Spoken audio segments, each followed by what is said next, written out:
시공간에 왜곡이 발생, 그렇게 생성된 시간의 터널을 통해 과거 또는 먼 미래로 이동할 수 있고요.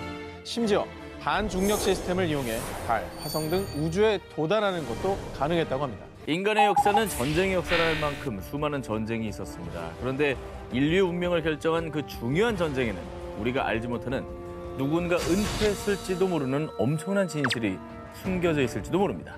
자, 이번 특종은요, 포화 속 전쟁 미스터리 19입니다. 전쟁의 포화 속에서는 분명 역사에 기록됐는데도 불구하고 도무지 이해할 수 없는 불가사의한 사건들이 발생했습니다. 전쟁의 판도를 결정짓는 데에는 각종 비밀 병기가 큰 역할을 하게 됐는데요. 각 국가에서 은밀히 만든 최종 비밀 병기는 현대의 일은 지금도 여전히 미스터리로 남아 있습니다. 포화 속 전쟁 미스터리 19, 19일을 공개합니다. 극악무도한 테러리스트 죽음의 비밀. 2011년 5월 미국. 당시 오바마 대통령은 기자회견을 통해 충격적인 내용을 발표. Tonight, I can report to the American people and to the world that the United States has conducted an operation that killed Osama bin Laden, the leader of Al-Qaeda. 네, 당시 뉴스가 생각이 terrorist 납니다. who's responsible for the murder of thousands. 2001년 9월 11일 이슬람 극단주의 테러 조직 알카에다가 미국 뉴욕의 심장부를 습격한 9.11 테러. 이후 미국은 테러와의 전쟁을 선포. 테러의 배후인 알카에다의 수장 오사마 빈 라덴의 행방을 추적해왔습니다. 하지만 미 당국의 첩보 작전에도 그의 행방은 오랜 세월 오리무중. 그런데 무려 10년 뒤인 2011년 미국 특수부대의 참수 작전으로 파키스탄에서 갑작스럽게 오사마 빈 라덴이 사살됐다는 소식과 함께 오바마 대통령은 정의가 실현됐다는 소감을 발표하기도 했는데요. 사실 뭐 잡혔어야 하는 인물이었죠. 맞아요. 네, 너무나 다행이었고 당시 그래도 미국은 빈 라덴을 생포해서 이 법정에 세우는 게 사실 목표였는데 생포가 아니고 이제 작전 중에 사살됐다는 소식에 의문을 가진 사람들도 꽤 있었던 걸로 기억합니다. 진짜 맞아? 뭐 이런 얘기도 꽤 많았어요. 네. 그런데 더욱더 미스터리한 건 소수의 인원만 참석한 가운데 아라비아해에서 그를 수장했다고 발표. 너무나도 일사천리로 그의 시신을 수습한 겁니다. 너무나도 이상한 점은 미국의 행보가 과거와는 달라도 너무 달랐다는 겁니다. 과거 이라크의 독재자 사담 후세인의 경우에는 2003년에 미국에 의해 체포된 뒤 재판 과정과 그가 처형되는 순간까지 낱낱이 공개하며 일말의 생존 가능성도 남기지 않았는데요. 이를 두고 사람들은 오사마 빈 라덴의 죽음을 두고 미국이 무언가를 숨기는 게 아니냐? 석연치 않다며 의문을 제기했습니다. 뭐 음모론이 굉장히 많았잖아요. 이거 뭐 자작극 아니냐, 그렇죠. 뭐 테러 자체가 조작된 거 아니냐. 오사마 빈 라덴의 죽음과 관련된 의혹에 미국은 시신을 특정 지역에 매장할 경우 테러리스트의 성지로 변질되거나 추종자들이 시신을 탈취할 것을 우려, 그리고 시신 사진을 공개할 시 자칫 이슬람 테러 단체들의 반발과 보복 공격을 우려한다고 발표. 하지만 이 발표 역시 후세인 때와는 사뭇 다른 입장이었습니다. 2006년 후세인 처형 당시엔 저항 세력을 무력화시킨다는 명목으로 처형된 후세인의 시신 사진을 공개했던 것과는 달리 오사마 빈 라덴의 경우 너무나도 상반된 입장을 보여 더욱 의혹을 증폭시켰습니다. 그 후세인 때 기억나거든요. 저런 사진을 공개도 돼 싶을 정도로. 재판 때 막 얘기하는 모습도 나오고 그랬잖아요. 빈 라덴의 죽음에 대한 논란이 거세지자 미국은 CIA의 얼굴 인식 기술과 오사마 빈 라덴 가족의 DNA와 대조를 통해 그의 신원을 확인했다고 밝혔지만요. 확실한 증거를 내놓지 않아 그의 죽음을 둘러싼 미스터리와 보이지 않는 전쟁은 계속되고 있습니다. 포화 속 전쟁 미스터리 19, 13일을 공개합니다. 러시아 예카테리나 궁에 있는 바로크 예술의 최대 걸작, 호박방. 18세기 초 값비싸고 진귀한 보석인 호박을 무려 6톤가량 투입해 방 전체를 장식해서요. 황금빛 화려함의 극치를 자랑하는 곳입니다. 야, 진짜 어마어마한, 저게 벽지가 아니라 진짜 보석이라고요? 그림 같지 않아요? 그냥 저 방에 딱 들어가는 순간 약간 어이가 없을 것 같아요. 말문이 막혀버릴 것 같아요. 들어가는 순간 몇 개 가져오려고요 라고 할 줄 알고 나는. 도둑도 아니고 손버릇이에요? 몇 개 뜯어주시면 안 돼요? 이게 보존이 좀 잘 돼 있으면 좋겠네요. 어떻게 보면은 그 당시 기술로 최고의 기술로 만드는 예술 작품인 거잖아요. 저 자체로 보존 가치가 있는 거죠. 그러니까. 그런데 세계에서 가장 호화로운 보석방으로 소문이 자자했던 호박방에 닥친 시련. 사실 현재 예카테리나궁에 있는 호박방은요. 러시아 정부가 1979년부터 24년에 걸쳐 무려 약 87억 4천만 원을 투자해 복원한 것입니다. 아, 그래요? 원래 호박방은 제2차 세계대전 중 감쪽같이 실종! 여전히 그 행방이 미스테리로 남아있습니다. 누가 가져갔네. 근데 그게 한 개인이 가져갈 수 있는 양이 아닌데. 6톤이면 6톤. 트럭 와야 되는 거 아닌가요? 1941년 예카테리나궁을 점령한 독일군은요. 와, 이게 말로만 듣던 호박빵이야? 이거 엄청 비쌀 텐데, 야, 다 가져가자. 호박방을 장식한 값비싼 호박들을 강탈. 당시 독일령이었던 퀘니스베르크의 성으로 옮겼습니다. 그런데 1945년 연합군이 퀘니스베르크를 폭격. 이로 인해 성 곳곳이 파괴되며 호박방의 행방도 묘연해진 것입니다. 와. 당시 파괴된 성의 잿더미 속에 일부 호박 조각이 발견되며 호박방은 폭격으로 소멸한 것으로 알려졌습니다. 우와. 아, 또. 아니 근데 아무리 그래도 6톤이나 되는데 일부만 또 뭐 조각만 나온다는 게 나는 이것도 약간 의심이 돼요. 자, 그렇습니다. 실제로 수많은 사람들이요. 어딘가에 호박방이 존재할 거라고 굳게 믿었고요. 호박빵이 퀘니스베르크의 비밀 벙커 내부에 숨겨져 있대. 아니야. 제3국으로 옮겼는데 거기 점령한 미군이 가져갔대. 호박방에 대한 미스터리가 풀리지 않은 가운데 2015년 폴란드 바우브지흐 인근에서 나치가 빼돌린 황금 보석을 운반했다고 알려진 일명 황금 열차가 발견됐다는 소식이 전해졌습니다. 어머. 이에 사라진 호박방이 이 황금 열차에 있을 것이라는 기대감을 모으기도 했는데요. 하지만 바우브지흐에는 황금 열차도 호박빵도 존재하지 않습니다. 폴란드 당국의 발표로 결국 미스테리로 남은 호박방의 행방. 하지만 보물 헌터들은 포기하지 않고 지금도 여전히 이 시간에도 호박방의 행방을 찾고 있습니다. 호화 속 전쟁 미스터리 19 12위 공개합니다. 정말 그 바다에 이것이 있었을까? 제1차 세계대전이 한창이던 1915년 7월 30일 북대서양. 독일의 U-28 잠수함이 영국 군함들을 감시 중이던 바로 그때 폭탄을 싣고 프랑스로 향하던 영국의 수송선 아이베리안호가 포착됐고요. 곧바로 U-28 잠수함은 수송선을 향해 두 발의 어뢰를 발사. 이후에 영국 아이베리안호는 엄청난 굉음을 내며 폭발 후 침몰하고 말았습니다. 자, 그런데 말입니다. 얼마 지나지 않아 아니 도대체 저게 뭐야? 바로 아이베리안호의 잔해 속에서 무려 20m에 달하는 바닥 괴물이 몸을 비틀어 수면 위로 솟구쳐 오른 것입니다. 바닥 괴물은 좀 말도 안 되죠. 이거는 아니, 좀 기껏 특별한데 말도 안 된다. 아니 취재가 약간 비논리적이네. 비논리적이라니 있었던 일을 얘기하는 건데. 아 근데 그럴 수 있어. 고래나 아, 큰 어떤 저 수상 생물이 있을 수 있는 거잖아요. 이거 착각해가지고 그걸 괴물이라고 할 수도 있는 겁니다. 자, 당시 바다 괴물을 목격한 U-28 잠수함의 선장이 쓴 항해 일지를 보면요. 4개의 다리 끝에는 물갈퀴가 달린 발이 달려 있었고요. 꼬리는 뾰족했으며 머리는 주둥이로 갈수록 폭이 점점 좁아지는 형태였다. 저건 이제 상상도를 그린 건데 증언을 보고 그런 네네. 거잖아요. 좀 머리는 좀 악어처럼 그려놨네요. 자, 그런데 말입니다. 제1차 세계대전 당시 정체불명의 바다 괴물이 목격된 것은 이뿐만이 아니었습니다. 1918년 스코틀랜드 근처 대서양 바다를 항해하던 독일 UB-85 잠수함의 윈터 크레치 선장의 증언에 따르면요. 뿔이 있고 날카롭고 반짝이는 이빨을 가진 바다 괴물이 보트를 공격했습니다. 그리고 이 이야기를 뒷받침하듯 2016년 스코틀랜드 남서부의 스트렐라 해안에서 실제 UB-85 잠수함으로 추정되는 난파선이 발견됐다고 보도했습니다. 근데 이제 바다가 우리가 다 안다고 생각을 하지만 아직 모르는 영역이 너무 많잖아요. 저는 이제 저런 다큐를 좀 많이 보는데 완전 심해에 와, 별 이상한 애들이 다 있더라고요. 그러니까 어떤 물고기는 30m짜리 갈치 알죠? 되게 가끔 떠오르는 거. 그 뱀 용처럼 같은 생긴 거. 거. 용처럼 생긴 거. 그래. 30m짜리 갈치면 진짜 용이죠.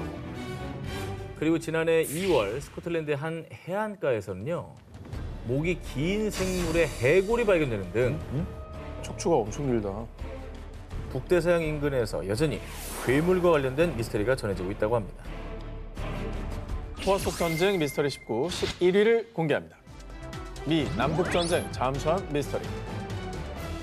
1800년대 미국 남북전쟁 당시에도 잠수함이 있었다는 사실 아셨나요? 미국 남북전쟁에 투입되기 위해 1863년 건조된 잠수함 H.L. 헌리호. 남북연합군이 개발한 비밀 병기 잠수함으로요. 길이 12m, 높이 1.2m밖에 되지 않아 사람이 몸을 최대한 움츠리고 겨우 기어 들어가야만 했고요. 엔진도 없어 손으로 직접 프로펠러를 돌려야 했지만요. 아우 뭐야, 안 들어가고 말지 저거. 야, 근데 당시 1800년대입니다. 아니 손으로 가서 얼마나 가? 네. 바닷속 비밀 병기로 당시로서는 충분히 위협적인 막강한 무기였습니다. 그렇겠네요. 하긴 레이더 같은 것도 없죠. 물 밑으로 공격하는 애들은 없잖아요, 저 당시에. 그렇죠. 네. 그러니까 진짜 위협적인 존재긴 하죠. 그렇습니다. 1864년 2월 17일 북부 군함 후사토니코에 접근한 헐리오는 어뢰 투하에 성공. 그런데 말입니다. 후사토니코를 침몰시킨 뒤 공격 성공 신호까지 보낸 헐리오는 무슨 이유에서인지 기지로 귀환하지 않았는데요. 결국 찰스턴의 앞바다에서 영영 모습을 감춰버린 승조원 8명과 헐리호. 아무래도 기계적인 결함 때문에 물이 새지 않았을까. 저 당시 기술력으로는. 사람들이 너무 힘들어서 지치지 않았을까? 지쳐 죽었다. 못 오는 거죠, 이제. 너무 힘들어서. 아, 올라갈 힘이 없다고? 그렇죠. 자, 헌리오의 행방이 베일을 쌓은 가운데 1995년 4월 드디어 미국의 한 탐사선이 헌리호를 발견. 그리고 2000년 8월 헌리오를 인양하며 실종 136년 만에 헌리오가 세상의 모습을 드러냈습니다. 1864년 거야, 저게? 그럼 뭐인지 알 수 있겠네요. 조사 딱 해보면. 자, 그런데 말입니다. 인양된 헌리오의 모습을 본 사람들은 더 혼란에 빠지고 말았는데요. 그 이유, 바로 아니, 잠수함 안에 유해가 그대로 있어요. 침몰 당시 전사한 38명의 유해가 하나도 소실되지 않고 제자리에 그대로 있었던 겁니다. 제가 볼 때는 저 좁은 공간에서 질식사, 그래, 산소가 떨어진 거야. 산소가 떨어졌다. 왜냐하면 또 운동을 많이 했잖아요. 그래. 그러니까 산소 소모량이 늘어났을 텐데 뭐 맞네. 요즘처럼 그렇게 정교하게 계산을 했겠냐고. 그러니까 산소가 떨어진 거죠. 여러 가지 추측들이 난무하는 가운데 이를 이상하게 여긴 미국 대학교의 한 연구팀이 당시 헌리오의 침몰 당시 상황을 재현 조사했습니다. 연구팀의 조사 결과 폭발로 인한 엄청난 압력이 헐리호에 전달됐을 것으로 추정됩니다. 근데 이게 또 웃기잖아요. 네. 충격으로 선원 사망할 정도면 배는 멀쩡하네. 야, 근데 뭐 기술력이 대단하긴 한데 너무 좁다. 너무 가깝했을 것 같아요. 아, 근데 손으로 저걸 저었어야 되니까 최대한 물의 저항을 줄이려고 디자인했을 것 같아요. 그랬나 보다. 해전 역사에서 큰 기록을 남긴 헌리호의 침몰 미스터리. 과연 그날 헌리호에선 무슨 일이 벌어졌던 걸까요? 소아 속 전쟁 미스터리 19 11을 공개합니다. 모모에서 사라진 토끼섬의 비밀. 일본 히로시마와 시코쿠 사이에 위치한 오쿠노시마 섬. 둘레 약 4.3km의 이 작은 섬의 또 다른 이름은 토끼섬. 섬 안에 사는 천여 마리의 토끼를 만나기 위해 매년 수십만 명의 관광객들이 오쿠노시마 섬을 찾고 있습니다. 아니, 그 섬의 둘레가 4.3km면은 여의도보다도 훨씬 작은 거거든요. 근데 그 안에 토끼가 1000마리가 있는 거니까. 근데 이 작은 섬에 유독 토끼가 많은 이유가 뭐가 있을까요? 전해지는 바에 따르면요, 과거 오쿠노시마 섬에는 20명 남짓의 주민들이 살고 있었는데요.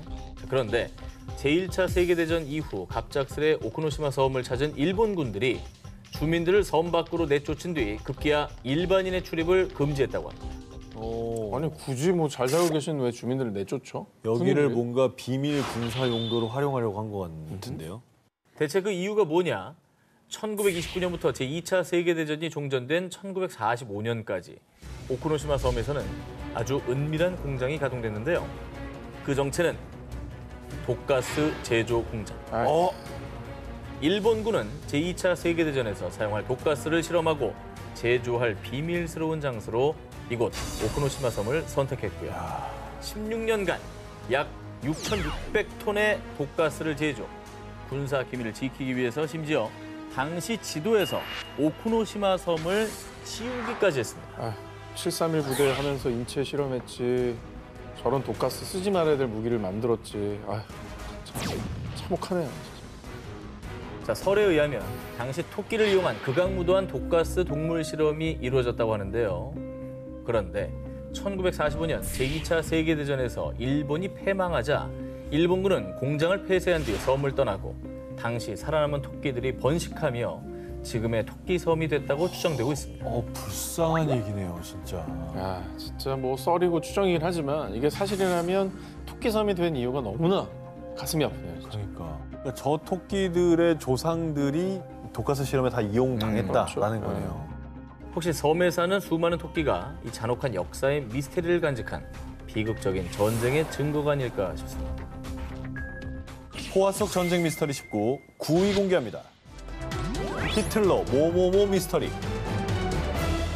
두 기자님은 나치 독일의 독재자 아돌프 히틀러가 어떻게 세상을 떠났는지 알고 계십니까? 마지막 장면. 권총자살. 권총자살. 네.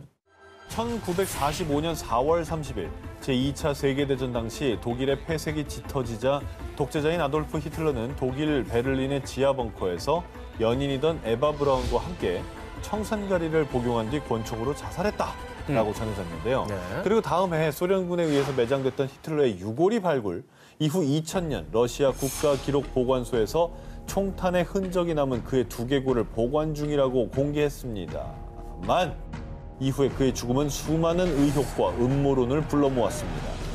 승전에 보여준 모습은 아주 강인한 모습이었는데 그가 나약하게 그냥 아무리 코너에 몰렸다고 해도 자살했다는 거를 사람들은 쉽게 믿지 못했을 것 같아요. 그랬을까? 설마? 그런데 말입니다. 2009년 히틀러 죽음에 대한 미스터리를 증폭시키는 연구 결과가 전해졌습니다. 미국 코네티컷 대학의 고고학자인 닉 벨란토니 교수가 러시아 국가기록보관소에 보관돼 있던 히틀러의 두개골 그리고 그의 혈흔이 남은 소파에서 샘플을 채취해 DNA 분석을 했는데요. 그렇지. 히틀러의 것으로 추정되는 두개골은 40세 미만의 여성의 것으로 판명됐습니다.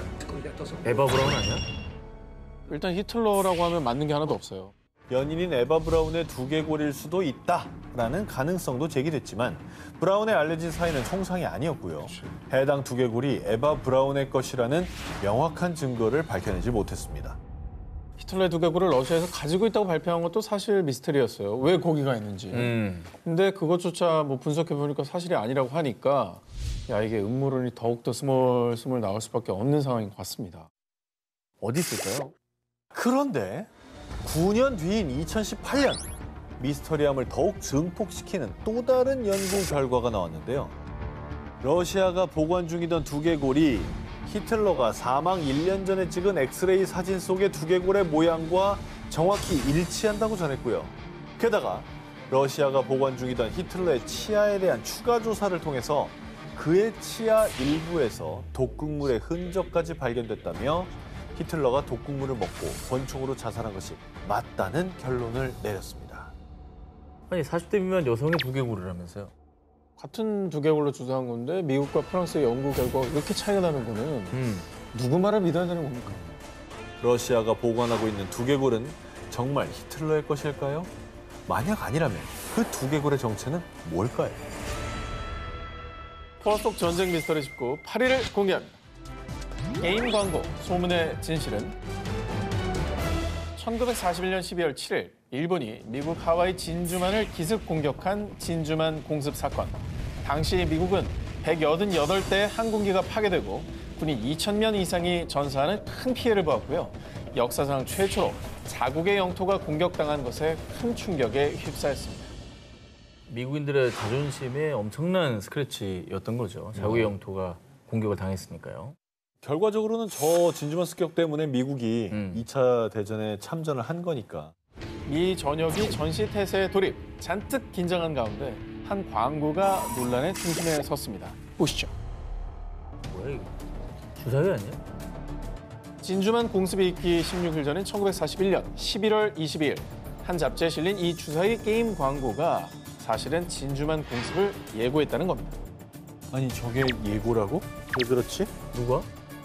흰 주사위에는 XX, 12, 24라는 문자가 또 검은 주사위에는 0, 5, 7이라는 문자가 쓰여 있죠.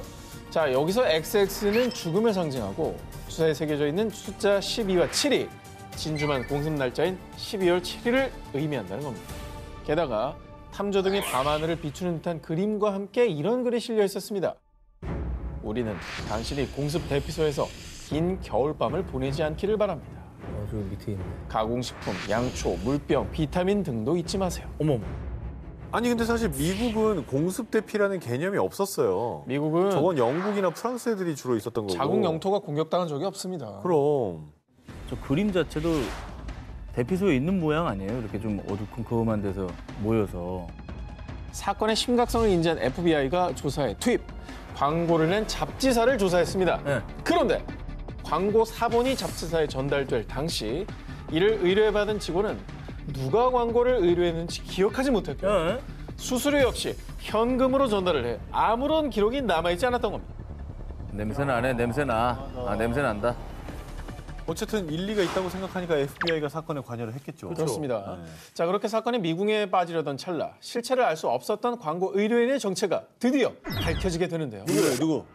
해당 광고가 실린 또 다른 신문사에 광고 수정 요청 연락이 온 겁니다. 오! 그러나 그는 이미 사망한 상태. 자, 신문사에 연락을 한 건 그의 아내였습니다.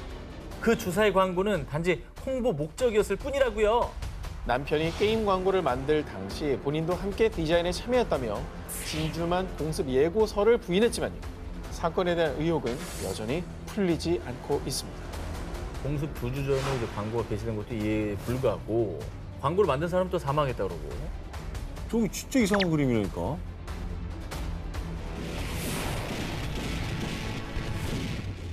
포화 속 전쟁 미스터리 19 7일을 공개합니다.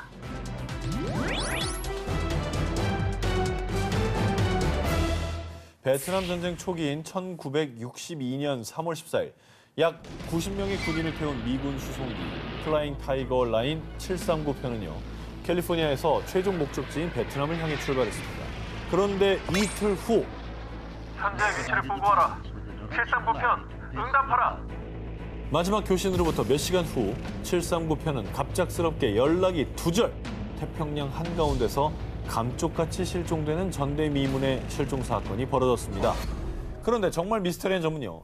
사고가 발생한 날은 맑은 날씨로 기상 악화로 인한 사고는 아니었고요. 739편이 실종된 곳은 전투 지역도 아니었습니다. 그렇게 사건이 미궁에 빠지려던 찰나 2개의 불덩어리가 바다에 떨어지는 걸 봤어요. 사고 당일 739편의 비행 지점 인근 바다에서 항해하던 라이베리아 유조선 승무원들이 하늘에서 밝은 섬광을 목격했으며 불에 휩싸인 2개의 물체가 바다에 빠졌다고 증언한 겁니다. 취했나 보다. 그러니까 자네가 이제 2개로 박살이 나면서 폭발이 일어났거나 네. 이게 근데 외부의 공격이 없으면 그게 힘들거든요. 실종된 739편을 찾기 위해 미 함대와 공군 등을 투입. 약 8일간 태평양 52만 제곱킬로미터를 대대적으로 수색했지만 시신이나 잔해 등 그 무엇도 발견되지 않았습니다. 굉장히 큰 수정군이죠. 그러게. 그리고 1년 후 미국 민간 항공국은 비행 중 파괴된 것으로 보이나 사고 원인을 알 수 없다라고 발표했는데요. 어허. 그리고 미국 정부는 739편이 전투 지역이 아닌 곳에서 사고가 났다며 베트남전 참전용사 기념관에 739편에 탑승한 군인들의 이름 등재를 거부해왔습니다. 그러니까 섬광은 일부러 저게 격추된 것처럼 보이게 하려고 뭐 만든 것 같고 다른 데 이제 납치했을 가능성이 높아 보이는데. 근데 군수송기라는 게 뭐 내부에 적이 있어야 그런 일이 일어나는 거야? 아니 그리고 주변에 잔해가 없었대. 진짜 미스터리하네요. 포화 속 전쟁 미스터리 19 1위 후보 헤드라인을 공개합니다.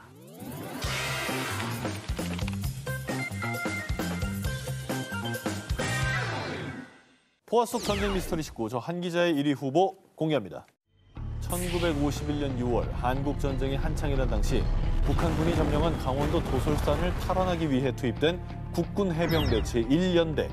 하지만 당시 북한군은 2개의 사단으로 병력이 4,200여 명에 달했고요.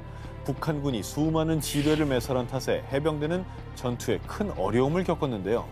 북한군과 육탄전이 수시로 벌어지는 긴박한 상황.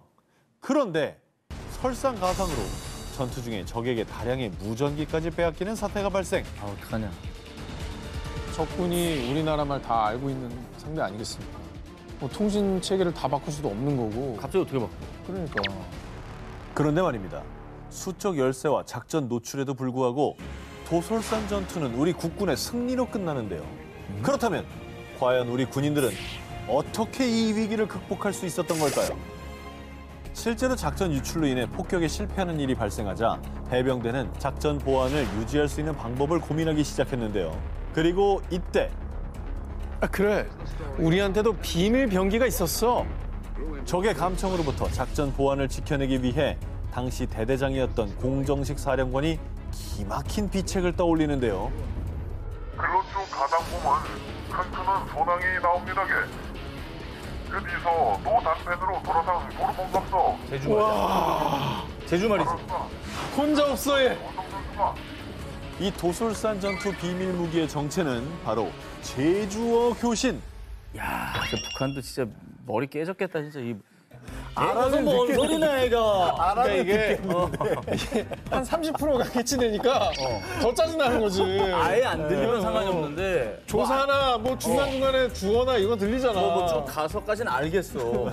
근데 뭐 소멍서 돌아가면서 뭐 이러는데 뭔 소린지를 모르겠잖아. 야, 더 짜증나, 더 짜증나. 들으면 글로 쓸 수는 있어요. 아, 쓸 수는 있지. 뭔 얘기인지 모르지.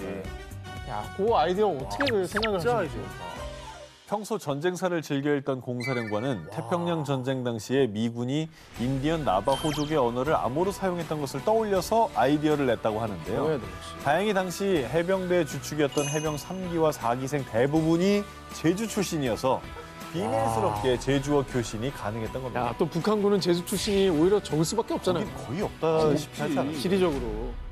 그렇게 도솔산 전투는 17일간의 혈전 끝에 북한 인민군 2,263명을 사살하고 북한군이 점령했던 도솔산을 탈환하며 한국 해병대의 대승리로 끝이 났고요. 도솔산 전투의 승전을 이끈 제주 출신 군인들의 비밀 작전은 승리의 역사로 전설처럼 전해지고 있습니다. 이번 특종은 사진부터 공개해드리겠습니다. 자, 두 기자님은 지금 사진 속에 보이는 이 물체가 어떤 걸로 생각되시나요? 우주선이요. 딱 발사하게 생겼는데 밑에? 방공호인가? 종 모양이라고 해서 실제로 벨이라는 이름이 붙여진 이 비밀스러운 물건의 실체를 지금부터 파헤쳐 보겠습니다. 때는 2000년 폴란드의 군사 전문 저널리스트 이고르 위트코우스키는 익명의 폴란드 정보 요원으로부터 비밀 프로젝트 문건을 입수, 그 충격적인 내용을 공개하며 저 벨의 존재가 처음으로 세상에 드러났는데요. 아, 근데 이 벨의 용도가 어쨌든 되게 궁금하네요. 인공위성을 쏘아 올려가지고 연합군의 움직임을 다 관찰하려고 한 거죠. 저걸로? 네. 자, 놀랍게도 이 벨은 제2차 세계대전 당시 나치가 직접 개발, 완성이 임박했던 비밀 장치였습니다. 제2차 세계대전 종전 이후 체포된 나치 친위대 장군 자콥 스프렌베르크에 따르면요. 나치에서는 벨을 연구한 프로젝트를 디글로케라고 불렀습니다. 제2차 세계대전 당시 1000톤급 메가탱크, V2 로켓 등 신무기 개발에 전력을 다했던 나치는요. 특히 이 벨을 완성시키기 위해 당시 최고의 과학자들과 엔지니어들을 투입, 아주 비밀리에 연구를 진행했다고 하는데요. 뭐야? 일명 디글로케라는 암호명으로 불린 벨의 정체는 바로 타임머신. 이게 어떻게 이리 오고야? 아, 엽기적인 그녀야? 아니, 죄송한데 그건 타임캡슐이고요. 이게 그러니까 개발해서 아, 타임캡슐. 한 2년, 머신. 한 2년 전으로 돌아가서 이게 역사적인 그녀입니까? 벨의 작동 원리를 설명해 드리면요. 단단한 금속으로 둘러싸인 벨의 내부는 수은으로 가득 차 있는데요. 두 개의 실린더가 서로 다른 방향으로 빠르게 회전하면서 시공간의 왜곡이 발생, 그렇게 생성된 시간의 터널을 통해 과거 또는 먼 미래로 이동할 수 있고요. 심지어 반중력 시스템을 이용해 달, 화성 등 우주에 도달하는 것도 가능했다고 합니다. 프로젝트 한 취지가 너무 소름 돋는다. 노르망디 작전 한 3시간 전에만 돌아갔어도 몰살이죠. 진짜 알 수 없는 거네. 2010년 10월 15일 미국 텍사스주 엘페소 상공의 UFO 출현. 2010년 11월 4일 UFO 출현으로 중국 항저우 샤오산 공항 폐쇄. 전 세계 곳곳에서 발견된 UFO. 그런데 이 UFO들이 외계인의 소형이 아닌 나치의 비밀 프로젝트의 일환이라는 의혹이 있습니다. 그러니까 만약에 UFO처럼 속도도 우리 현재 기술보다 훨씬 빠르고 막 방향 전환도 급격히 되는 그런 종류의 비행 물체를 만들었다면 필승이죠. 그러면 하늘을 장악하는 거지 완전히. 시공간을 넘나드는 거네. 그럼요. 아무도 못 따라오죠 그러면. 제2차 세계대전 말 독일의 폐색이 짙어가던 시기에 히틀러는요. 지금 전쟁에서 우리 독일이 비록 밀리고 있지만 최후의 부대가 남아있다. 그들이 존재하는 한 우리는 패망하지 않는다. 여기서 최후의 부대, 일명 라스트 바탈리온이 세계를 다시 점령하는데 근래에 발견되고 있는 UFO들이 나치의 라스트 바탈리온이 만들어낸 비밀 무기라는 겁니다. 실제로 나치 친위대 에너지 연구부서에서는 1935년도부터 과학자들을 대거 투입, 비행 접시 개발에 박차를 가했고요. 결국 하우네부라는 이름의 비행 접시 개발에 성공했다고 전해지는데요. 야 이게 성공했다고? 그렇죠. 일단 생긴 거는 우리 맨날 사진에 나오는 그 뭐 UFO 발견했다, 뭐 목격했다 그 사진에 나오는 거랑 똑같긴 해요. 똑같네, 진짜. 이게 공문서입니다. 공상과학 영화 같아. 자, 이런 각종 소문을 통해서요. UFO는 나치가 세계를 점령하기 위해 개발한 비행 접시일 것이라는 주장이 지속적으로 제기되는 상황. 그리고 2004년 12월 5일 독일의 대표적인 비일간지에서는 UFO는 제2차 세계대전 당시 히틀러와 나치가 개발한 비행 물체였다라고 보도했고요. 심지어 독일의 공영 방송사에서는 나치의 UFO 의혹에 대한 다큐멘터리를 제작. 당시 나치가 개발한 비행 접시가 시험 비행하는 모습을 방영하기도 했습니다. 우와. 어머.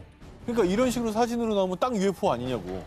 아니 독일 대표 일간지하고 공영방송사에서 보도할 정도면 뜬구름 잡는 얘기는 아니에요. 신빙성 있는 얘기예요 지금.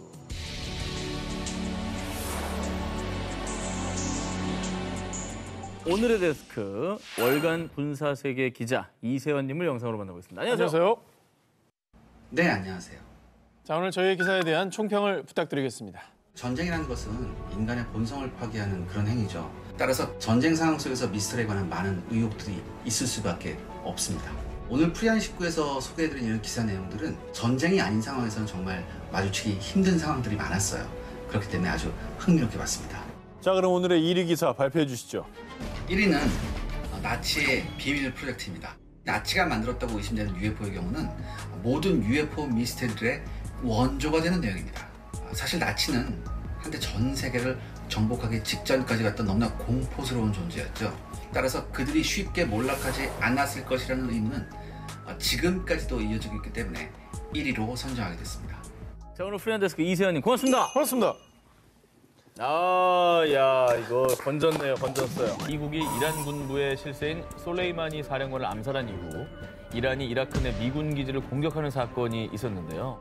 그때 정말 사람들마다 이러다 정말 전쟁 나는 거 아니야? 두려워했었는데요. 너무 무서웠어요. 자, 이란은 미국에게 보복을 예고했고요. 미국도 그 보복을 되갚아 주겠다고 얘기를 주고받으면서 갈등이 정말 최고조까지 올라갔습니다. 그리고 21세기 최악의 비극으로 불리는 시리아 내전은요. 네. 9년째 계속된 전쟁에 무려 37만 명 이상이 사망하고 최소 500만 명이 넘는 어린이가 거리를 헤매고 있다고 합니다. 근데 도대체 그 어린이들이 무슨 죄가 있냐고요. 걔들이 전쟁을 일으키자고 했겠어요. 걔들이 총을 쐈겠어요. 그냥 학교 가고 친구들하고 놀고 그래야 되는 애들이 전쟁의 희생양이 되고 이건 진짜 옳지 않은 것 같아요. 비극이죠. 자 그래서 오늘은요 이런 비극적인 전쟁이 하루빨리 끝나고 다시는 반복되지 않길 바라는 마음으로 준비해봤습니다. 이번 특종은 다시 있어서는 안 될 이 땅의 전쟁 19입니다. 다시 있어서는 안 될 이 땅의 전쟁 19 10위 공개합니다. 세계 지도에 없는 나라. 흑해 남쪽에 위치해 아름다운 해변들을 갖고 있는 작은 나라가 있습니다. 아파지아. 아파지아가 전 처음 들어봐요. 오 기자도 아니 트래블러오도 모르는 지역이- 예. 저도 웬만하면 지도, 나라 뭐 이런 거 잘 아는데 그죠. 아파지아는 처음 들어봤어요. 사실 이 아파지아는 국제사회나 국제기구로부터 승인을 받지 못한 미승인 국가입니다. 현재 세계 대부분의 나라는 아파지아를 조지아의 영토로 간주하고 있는데요. 이렇게 된 이유, 조지아와 아파지아 사이에 발생한 한 비극 때문이었습니다. 고유의 언어가 있는 독자 문화권의 아파지아는요, 8세기에서 9세기까지만 해도 엄연히 주권이 있는 왕국이었습니다. 그러나 1921년 조지아가 소련의 침공을 받은 뒤 소비에트 공화국으로 합병될 때 아파지아는 결국 조지아의 자치주가 됐습니다. 그런데 말이죠. 1980년대 후반 조지아가 소련으로부터 독립하려는 움직임을 보이자 아파지아는 최고회의를 통해 조지아로부터 독립을 결정했습니다. 라며 독립을 선언합니다. 우리도 하겠다 이거군요. 그렇죠. 그러나 소련으로부터 독립한 조지아는요, 1992년 아파지아 최고회의의 결정을 무효화를 선언합니다. 그리고 급기야 아파지아 침공에 나섰고 이렇게 조지아와 아파지아 간의 비극의 씨앗, 전쟁의 서막이 시작된 겁니다. 저희도 저런 일이 있었구나. 아니 뭐 사연이 있으니까 독립한다는 거 아니겠어요? 그러면 평화롭게 해결을 해야지 왜 침공을 하죠? 그러게요. 그렇게 전쟁이 시작되자 3천여 명의 조지아군은 비무장 상태이던 아파지아를 손쉽게 장악했고 그 뒤 아파지아 내에서 약탈, 폭행, 학살 아주 악랄하고 끔찍한 짓을 저질렀는데요. 그리고 이때 아파지아도 당하고 있지만은 않았습니다. 아시아와 유럽의 경계, 카프카스 산맥에 은신해 있던 아파지아 소수 민족들의 무장단체들은 아파지아로 들어와 조지아 군과 맞섰습니다. 사지에 몰렸던 아파지아인과 무장 세력은 곧바로 조지아군을 격퇴하기 시작했는데요. 그런데 이 과정에서 벌어진 또 하나의 비극. 이번에는 아파지아인들의 피해 복수가 시작된 겁니다. 그들은 조지아군을 비롯해 아파지아에 살던 조지아인들에 대한 정말 잔혹한 대규모 인종 청소를 단행한 겁니다. 또 무고한 또 민간인들을 그렇게 학살한 거예요? 아니 뭐 같이 살던 사람, 옆집, 이웃.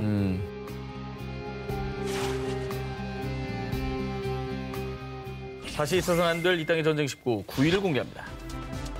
669명 아이를 살린 남자. 1988년 영국 공영방송에서 한 노신사를 초대했습니다. 이 노신사의 이름은 니콜라스 윈턴. 한창 얘기를 나누던 중 노신사 옆에 있던 한 여성이 환한 미소를 지으며 그에게 안겼습니다. 감격한 듯한 노신사는 이내 눈물을 훔쳤습니다. 이 가슴 뭉클한 이야기는 50년 전 1938년으로 거슬러 올라갑니다.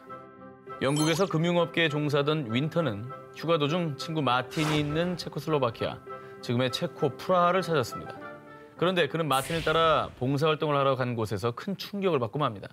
그 이유는 그곳이 바로 유대인 수용소였기 때문이죠. 유대인 아이들의 참담한 현실에 윈턴은 아이들을 돕기로 결심합니다. 자신과 뜻을 함께하는 사람들과 손을 잡고 프라하의 사무실까지 내서요. 본격적으로 유대인 아이들 구출 작전에 나섰는데요. 근데 구출 작전 어떻게 해요? 저 때는 나치의 서서히 아주 포럴 때인데. 그렇죠. 자, 이 윈턴이 생각해낸 방법은요. 아이들을 영국으로 입양 보내면 되겠어. 유대인 아이들이 난민이 아닌 입양 목적이라면 비자 발급이 될 수가 있었기 때문에 이런 방법을 고안해낸 겁니다. 그리고 곧바로 계획에 착수한 그는 나치 장교에게 뇌물을 주고 수용소에 갇혀있는 유대인 아이들을 몰래 빼낸 뒤 아이들의 사진을 찍어 영국 신문에 양부모를 구하는 광고를 게재하게 됩니다. 정말 다행히도 많은 영국인들이 기꺼이 윈턴의 선행에 동참해 수많은 유대인 아이들이 영국행 기차에 오를 수 있게 됐고요. 그렇게 1939년 3월부터 8월까지 윈턴이 구한 유대인 아이들 수는 무려 669명입니다. 그러니까 자기 목숨 걸고 저 600명 아이들한테 새 삶을 찾아준 거예요. 그렇죠. 진짜 위대한 일이에요. 자, 그런데 말입니다. 이런 윈턴의 뜨거웠던 선행은 무려 약 50년이 지나서야 뒤늦게 세상에 알려졌는데요. 여느 때처럼 아이들을 입양 보내던 날, 윈턴은 더 많은 아이들을 살리고 싶은 마음에 아이들이 탈 기차의 출발 시각을 늦췄는데요. 이 기차가 그만 나치에 의해 발각되고 만 것입니다. 하얀데.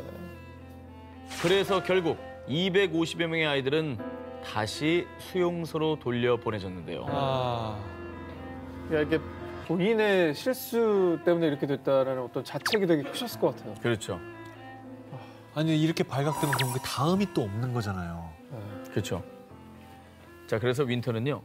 아이들을 다 구하지 못했다는 죄책감에 평생을 괴로워했는데 아내의 설득에 의해 윈턴의 선행이 세상에 알려질 수 있었다고 합니다.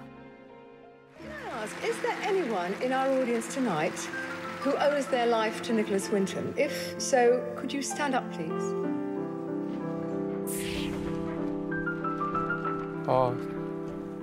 전부 일어났죠.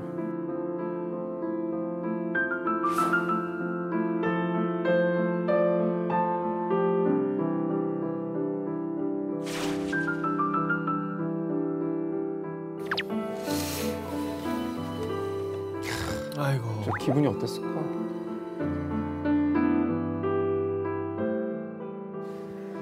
저 많은 사람들의 인생을 다 책임지셨네. 객석에 그때 살아남은 분들이 계셨던 거네요. 자, 이후에 윈터는 과거의 공을 인정받아서요. 영국 여왕이 수여하는 훈장과 기사 자귀를 받았고요. 2014년에는 체코 최고 권위의 훈장인 백사장을 수여받았습니다. 그리고 지금 체코 프라하의 중앙역에 가면요. 윈턴의 동상을 볼 수가 있습니다. 많은 이들이 그를 추모하고 있다고 하는군요.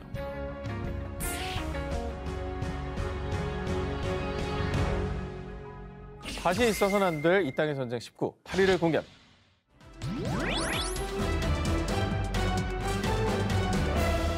(1950년 6월 25일) 북한의 기습 남침으로 시작된 동족 상잔의 비극 6.25 전쟁. 당시 북한이 전차 부대를 앞세워 공격을 퍼부으며 서울까지 진군.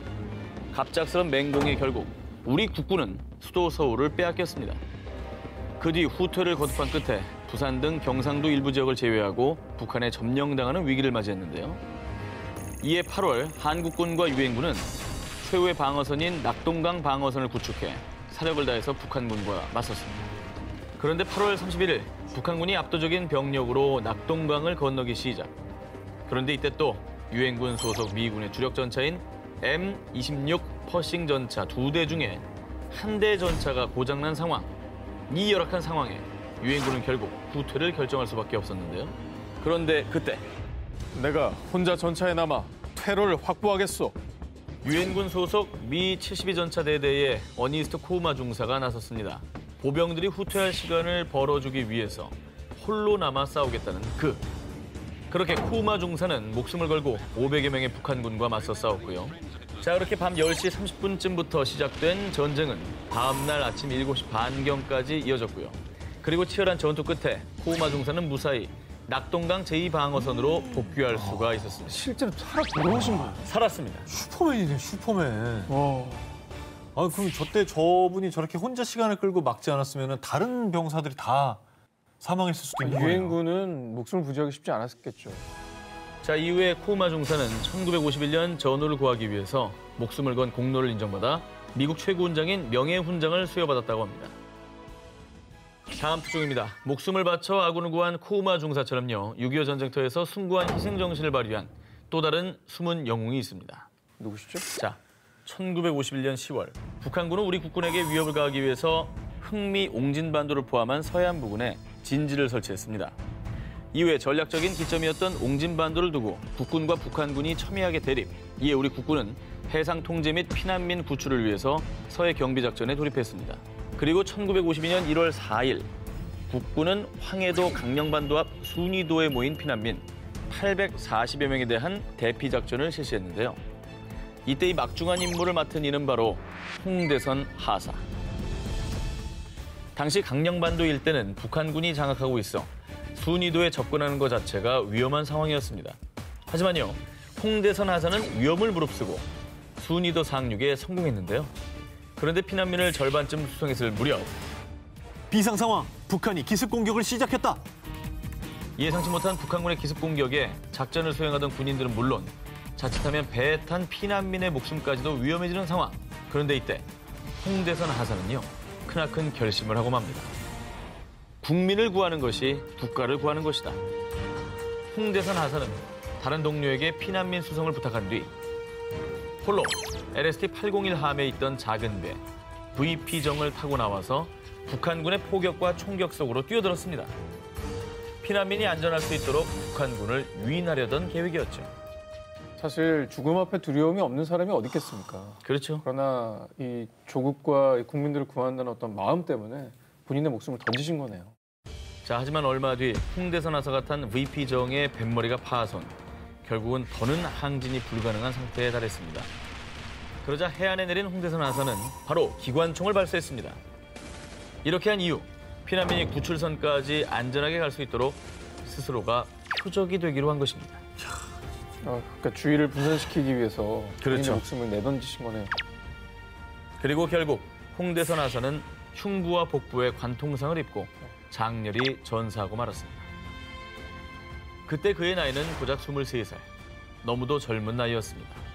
그리고요, 홍대선 하사의 위대하고 고귀한 희생 덕분에 840여 명의 피난민들은 안전하게 피신해서 새 삶을 살 수가 있었는데요.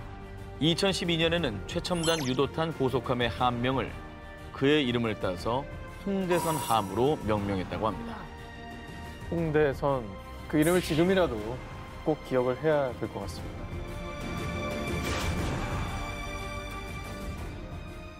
다시 있어서는 안 될 이 땅의 전쟁 19, 6위 공개합니다.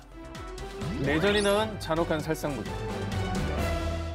21세기 최악의 비극이라 불리는 시리아 내전만큼 아프리카의 화약고로 불리며 참혹한 내전이 계속되고 있는 콩고 민주공화국. 콩고는 1996년부터 2003년까지 다수파 후투족과 소수파 투치족의 갈등으로 두 차례에 걸친 내전을 겪었고요. 지금까지도 자원을 둘러싼 내전이 끊이지 않고 있는데요. 그런데 말입니다. 이 숱한 내전 속에서 정말 큰 고통에 시달리는 이들이 있습니다. 2008년 유엔 콩고 임무단 부사령관이었던 패트릭 소장은 이런 말을 했는데요. 오늘날 전투에 직접 참여하는 군인보다 더 위험한 사람은 여성입니다. 수많은 여성들의 목숨을 앗아가고 있는 끔찍한 대량 살상 무기. 이 잔혹한 전쟁 무기의 정체는 성폭행입니다. 콩고뿐만 아니라 모든 분쟁 지역에서 발생하고 있고요. 정말로 안타까운 현실입니다. 2010년 유엔이 발표한 조사에 따르면 전쟁 중에 일어난 성폭행으로 인해 한 해에만 15,000여 명의 여성이 피해를 입었다고 하는데요. 그 숫자가 너무 놀랍죠. 너무 끔찍하다. 그런데 특히 콩고 민주공화국에선 과거부터 후투족, 투치족 모두 상대 부족이 대를 잇지 못하게 하기 위해 정말 끔찍하게도 어린 아기부터 노인, 임산부에게까지 성폭행을 일삼았고요. 그리고 정말 입에 담기도 힘든 사실인데요. 상대 부족에게 수치심을 주기 위해서 정말 잔인하게도 가족들 앞에서 성폭행을 일삼는 파렴치한 짓까지 벌였다고 합니다. 이 참담한 현실에 콩고 민주공화국은 유엔으로부터 세계 성폭행의 수도라는 오명까지 얻을 수밖에 없었습니다.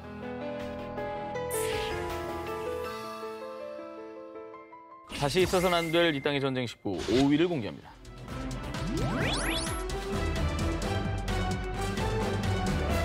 (2019년 10월) 시리아의 한 병원에 12살 소년 무함마드 하미드가 긴급 이송되었습니다. 당시 무함마드의 온몸은 심각한 화상과 수포로 뒤덮여 있었는데요. 그런데 이 화상은 사그라들기는커녕 계속해서 몸을 파고들었고 무함마드는 뼈와 살이 타는 고통에 괴로워하며 처절한 비명을 질렀습니다. 저게 뭐예요? 뭐야? 무함마드가 이토록 끔찍한 상처를 입은 이유. 12살 소년 무함마드가 살고 있는 시리아 북부 라스 알 아인은 현지인인 소수민족 쿠르드족과 터키의 분쟁으로 전쟁이 끊이지 않는 곳인데요. 사고가 발생한 당일 터키군으로 의심되는 이들이 라스 알 아인을 공습. 한밤중에 일어난 폭격에 무함마드를 비롯해 무고한 민간인들이 큰 부상을 입은 겁니다. 그런데 이때 사용한 것으로 의심되는 무기는 악마의 무기로 악명이 자자한 백린탄. 백린은 인 성분의 발연제인데요. 처음 제작됐을 당시에는 조명탄 또는 연막탄 같은 비살상 용도로 제작됐습니다. 그런데 무려 최대 5,000도의 고온을 발생시키는 백린의 위력을 악용해 사람의 목숨을 위협하는 살상용 무기 백린탄을 만들어낸 겁니다. 백린탄의 원료인 백린은 발화점이 60도 정도로 낮아서 불이 잘 붙을 뿐만 아니라 소멸할 때까지 연소하는 특성이 있어서 한 번 발화하면 쉽게 진화되지가 않습니다. 안 꺼지는구나. 그렇습니다. 그래서 백린탄이 피부에 닿을 경우에 피부와 살은 물론 내부 장기와 뼈까지 이 불이 파고들어서 계속해서 태우는 끔찍한 부상을 입게 된다는 겁니다. 사실 백린탄의 괴력과 위험성 때문에 1949년 제네바 협약에 따라 살상 용도로 사용하는 것이 금지되어 있는데요. 그럼에도 불구하고 이슬람 저항 운동단체인 하마스를 공격하기 위해 이스라엘 군이 가자 지구의 민간인 거주 구역에 백린탄 폭격을 가하는 사건이 발생. 이때 무려 2,000여 명에 달하는 사망자가 속출했다고 합니다. 안 꺼지는 거 아니에요, 저게? 부디 전쟁 속 광기가 하루빨리 멈춰 무고한 이들을 구해내야 할 것입니다. 백린탄과 더불어 인류가 절대로 사용해서는 안 되는 또 하나의 대량 살상 무기가 있습니다. 2017년 북한 김정은 국무위원장의 이복형, 김정남 암살 사건 당시에 사용된 것으로 알려진 독가스 VX. VX는 현존하는 독가스 중 가장 독성이 강한 것으로요. 단 10mg의 소량이라도 피부를 통해 인체에 흡수될 경우 몇 분 사이에 죽음에 이를 수 있는데요. 이런 물질은 왜 만드는 거예요? 자, 사실은 VX는 처음부터 살상 무기로 개발된 건 아니었습니다. 1952년 영국의 한 화학 기업에서 살충제 목적으로 만들었는데요. 하지만 인체에도 치명적이라는 사실이 확인돼 모든 상업적인 사용과 연구를 중단했는데, 그런데 무기 개발이 한창이던 미국이 VX 제조법을 넘겨받은 뒤 대량 생산을 시작한 겁니다. 이 VX가 처음 살상 무기로 사용된 건 1988년 이라크의 악명 높은 사담 후세인 정권이 반정부 세력인 쿠르드족의 근거지였던 할라브자의 공격을 감행하며 시작됐습니다.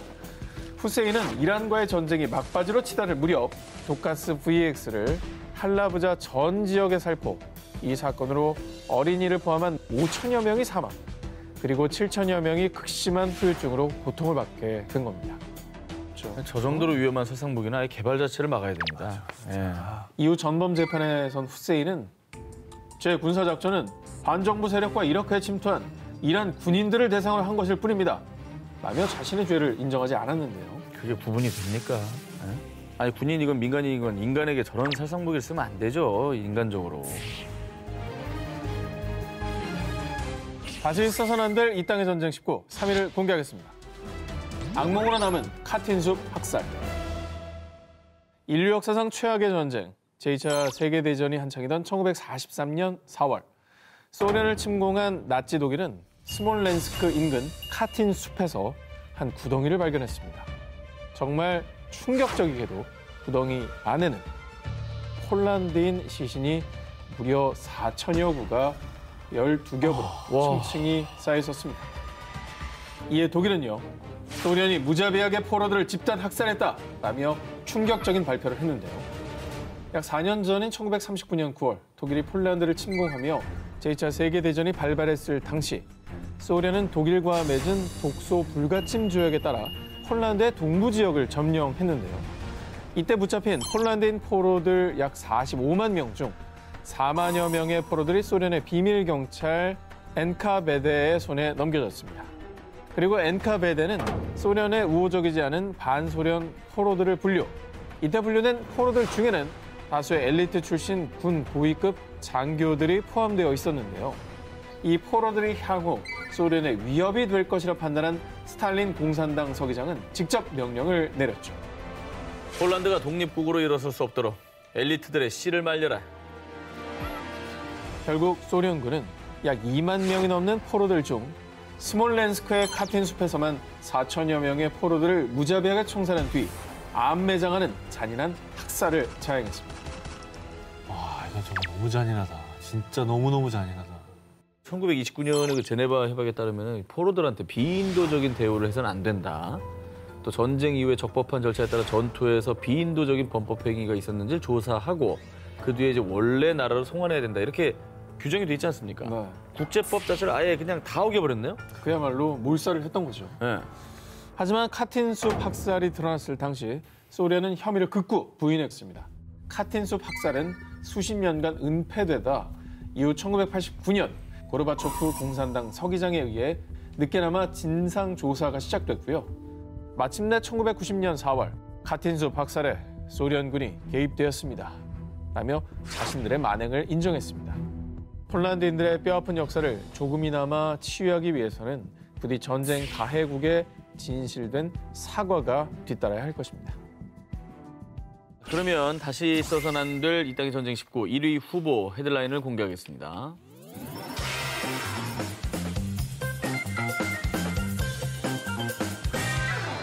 독일군 7초마다 한 명씩 사망. 소련군의 평균 수명은 24시간. 참혹한 피해 기록을 남긴 이 전쟁의 정체. 1942년 8월부터 1943년 2월까지 6개월 동안 벌어진 독일군과 소련군의 격전. 스탈린그라드 전투입니다. 7초마다 한 명이 죽었다고요? 너무나 끔찍한 전쟁이네요. 이토록 끔찍한 전투가 발생한 이후 유대인 인종 청소를 자행한 나치 독일의 극악무도한 독재자 아돌프 히틀러와 소련의 강철 인간이라 불린 냉혈한 독재자 이오시프 스탈린은요, 제2차 세계대전을 앞두고 1939년 8월 소련의 모스크바에서 독소 불가침 조약을 체결했습니다. 하지만 2년 뒤 히틀러는 조약을 파기하고 소련 침공 계획인 바르바로사 작전을 개시, 이로써 최악의 독소 전쟁으로 불리는 스탈린그라드 전투가 발발했습니다. 당시 소련의 스탈린그라드는 우크라이나의 곡창지대와 러시아 남부 카프카스 지역의 유전지대를 연결하는 주요 석유 공급로일 뿐만 아니라 소련의 주요 거점으로 향하는 군사적 요충지였습니다. 독일군의 사령관인 파울루스는 항공기로 10만 톤 이상의 포탄을 투하해 스탈린그라드 전체를 무차별 폭격. 순식간에 도시 전체는 불바다가 되고 말았습니다. 그런데 소련의 수장 스탈린은 스탈린그라드 시민들을 보호하기는커녕 너희가 방패가 좀 돼줘야겠다. 오히려 시민들이 피난하는 것을 막았다고 합니다.